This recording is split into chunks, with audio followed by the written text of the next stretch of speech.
இந்த ரூமில் இருக்க எல்லா ட்ரெஸ்ஸையும் இழுத்து போட்டு மடிக்கலாம் அப்படின்னு சொல்லி பிளான் பண்ணி அவங்க ட்ரெஸ் எல்லாத்தையும் நான் வந்து மடித்து வச்சுருந்தேன் ஃபஸ்ட்டு. தம்பியோடது ஆல்ரெடி பார்த்துருப்பீங்க. பொங்கலுக்காக எல்லாமே வாஷ் பண்ணி போட்டுட்டு தம்பியே எல்லாத்தையும் அழகாக மடித்து வச்சுட்டான். ஸோ அந்த வேலை எனக்கு மிச்சமாயிடுச்சு. அதுக்கப்புறம் பீரோ 2த்துலேயும் இருக்க ட்ரெஸ் எல்லாத்தையும் மடிக்கணும். என்னோடய ஷெல்ஃபில் நான் வந்து அந்த கார்ட்போர்ட் பாக்ஸில் வச்சுருப்பேன்ல ட்ரெஸ்ஸு, அது எல்லாத்தையுமே மடிக்கணும்.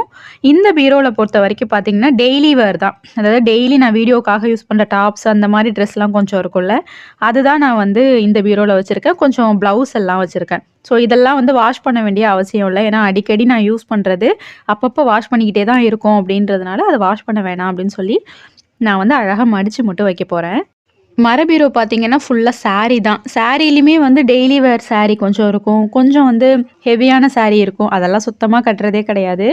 அது கொஞ்சம் வெயில்ல போட்டு எடுக்கலாம் அப்படின்னு சொல்லி தான் பிளான் பண்ணியிருந்தேன். ஆனா வெயிலே வந்து பெருசா அடிக்கிற மாரி இல்ல. மூடி மூடி தொறக்குது அப்படின்றதுனால, சரி பரவாயில்லன்னு சொல்லி எல்லாத்தையுமே மடிச்சு வைக்க போறேன். எப்போவாவது எனக்கு டைம் கிடைக்கிறப்ப அந்த ஹெவியான ஒரு 10 சாரி கிட்ட இருக்கும்னு வச்சுக்கோங்களேன். அத மட்டும் எடுத்து வெயில்ல போட்டு காய வச்சு எடுத்து வச்சிர வேண்டியதான். மத்தபடி எதுவுமே நான் இன்னைக்கு வந்து வாஷ் பண்ணலாம் போறதில்ல. அப்படியே ஃபுல்லா மடிச்சு மட்டும் வைக்க போறேன்.